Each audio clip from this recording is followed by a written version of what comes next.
युवा शेतकरी प्रशांत नाना पाटील खडकदेवळा बुद्रुक या गावातून बोलत आहोत। आपण आता बघत आहोत की शेतकऱ्यांचा खरीप हंगामापूर्वी शेती तयार करण्याचा जो सीझन आहे तो चालू झालेला आहे। आपण जर बघितलं तेलाचं संकट हे जागतिक संकट जरी असलं तरी या बाबत जर आपण बघितलं तर शेतकऱ्यांच्या मोठ्या प्रमाणात अवहेलना होत आहे, त्यांची हेटाळणी होताना आपल्याला दिसत आहे। शेतकऱ्यांना डिझेल हे कॅनमध्ये सुद्धा मिळत नाही आणि ट्रॅक्टर घेऊन असं सांगितलं आहे। जर शेतकरी आपलं ट्रॅक्टर शेतापासून जर 10 किलोमीटर किंवा 15 किलोमीटरच्या अंतरावर असेल पेट्रोल पंप तर त्या ठिकाणी त्याला ट्रॅक्टर घेऊन जाणं अशक्य आहे। तरीसुद्धा शेतकऱ्यांच्या बाबतीत मोठ्या प्रमाणावर हा अन्याय होताना आपल्याला दिसत आहे।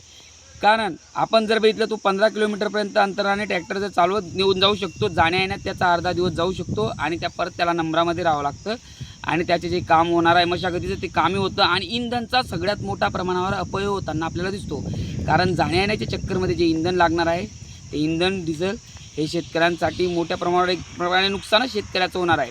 आपण जर बघितलं तर आपलं माननीय आपले कलेक्टर साहेब असतील किंवा आपल्या CO मॅडम असतील यांनी या मुद्द्याकडे मोठ्या प्रमाणावर लक्ष देऊन शेतकऱ्यांसाठी तरी त्यांना जे काही डिझेल असेल ते कॅनमध्ये वितरित करण्यात यावं, या बाबतीत काहीतरी अधिसूचना काढण्यात आल्या पाहिजेत, जेणेकरून आपण जर म्हणतो की आपण इंधन हा जो काही आहे तो बचत केले पाहिजे। पंतप्रधान माननीय मोदी साहेब सांगतात की इंधनाची बचत झाली पाहिजे।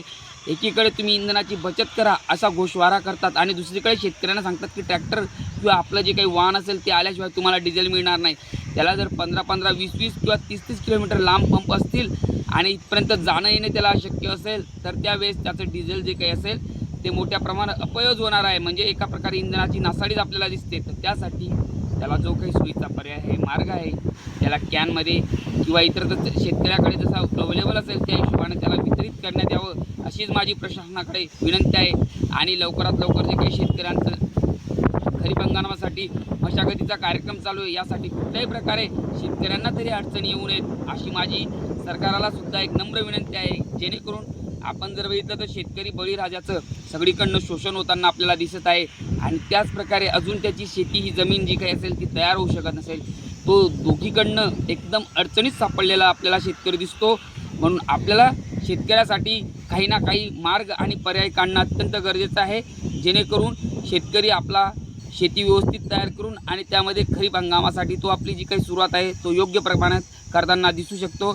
याबाबत लवकरात लवकर शेतकऱ्यांसाठी सरकारने योग्य ते पावले उचलून निर्णय घ्यावा अशीच माझी सरकारला विनंती आहे।